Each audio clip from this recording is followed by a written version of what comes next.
So the first thing I want to say is that I did make a little bit of a mistake when I gave you guys the data. I didn't give you the atmospheric pressure. You are going to need that in order to do the calculations for this week. So I did add it and I uploaded it now. So if you got it before, go back and grab that.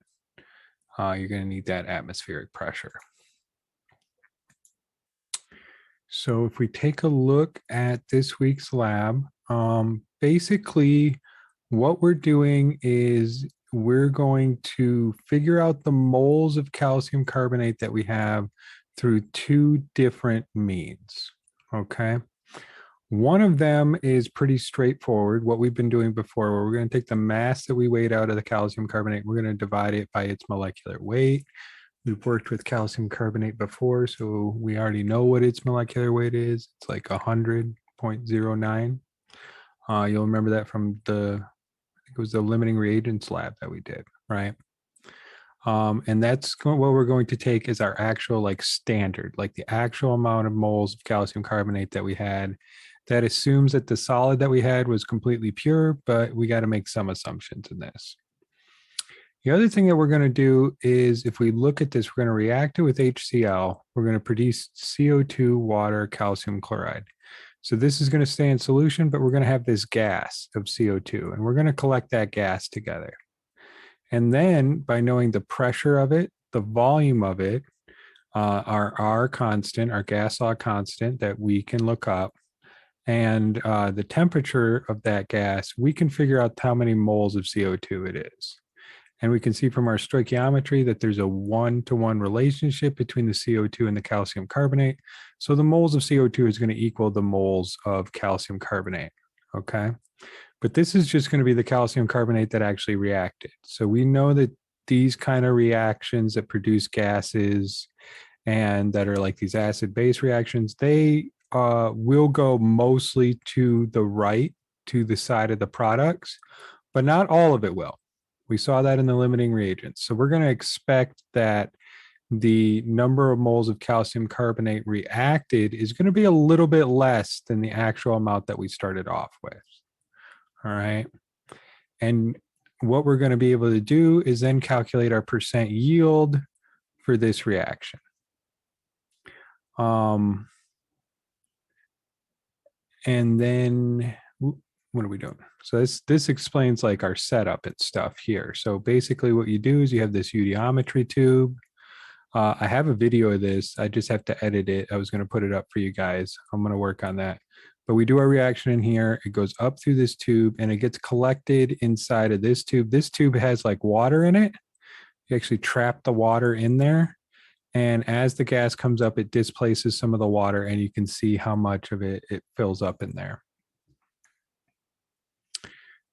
So the volume is read directly off of this. The temperature is read by measuring the temperature of this water. The pressure is tricky, okay? So what we have to do is we have to recognize what's happening here. So the pressure from the outside coming in is just the atmospheric pressure. We're going to measure that with a barometer. Let's go down here. So we're going to measure that with the barometer.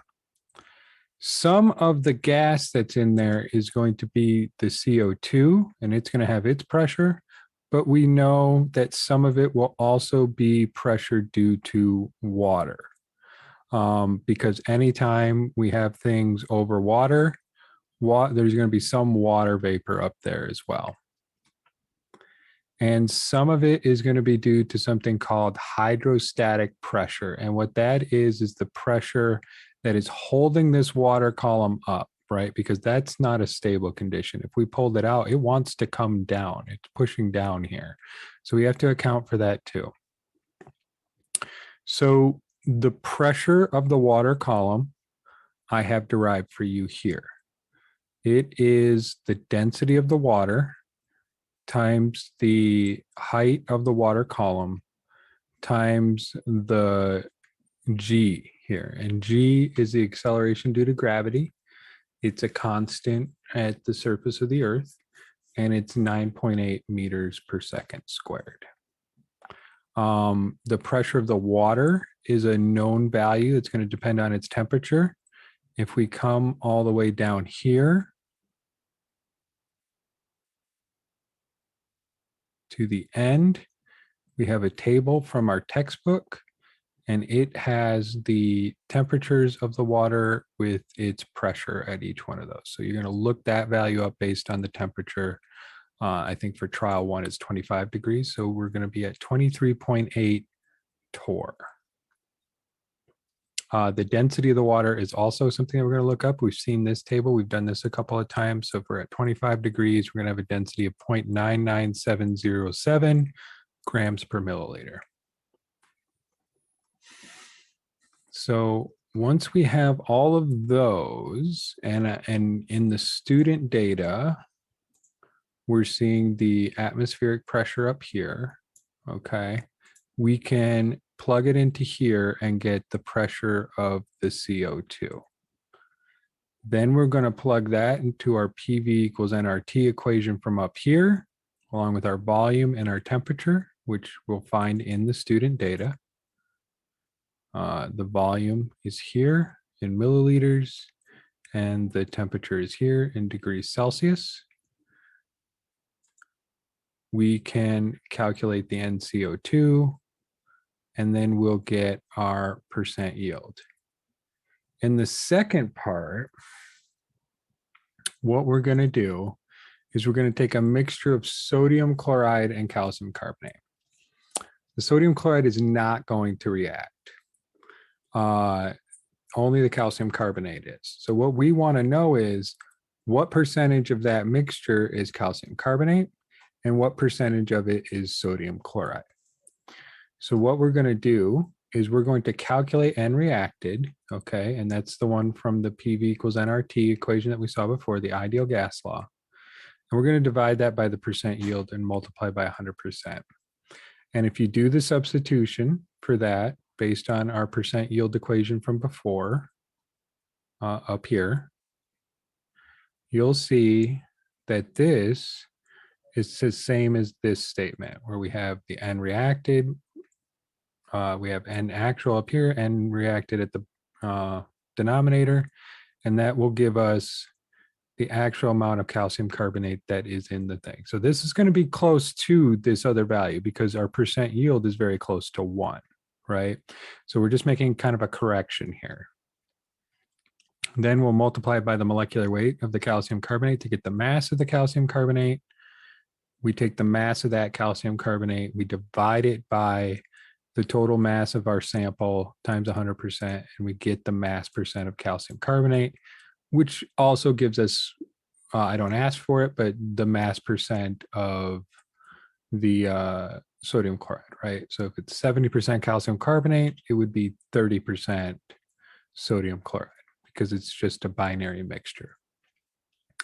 So you're going to calculate the pressures here, and you're going to take an average, and then you're going to come down here and you're going to calculate the number of moles and number of moles reacted for each of the equations, and then you're going to calculate the percent yields. You're going to take an average there. So that's the average percent yield is what's going to get carried forward to the second part. Okay. And then you're going to come in here and we're going to calculate the pressure of the carbon dioxide again and take an average. And then we're going to calculate the actual numbers for each trial and use the average percent yield from part A, and then convert the actual number of moles to mass for each trial. And then we're going to do the percent mass down here.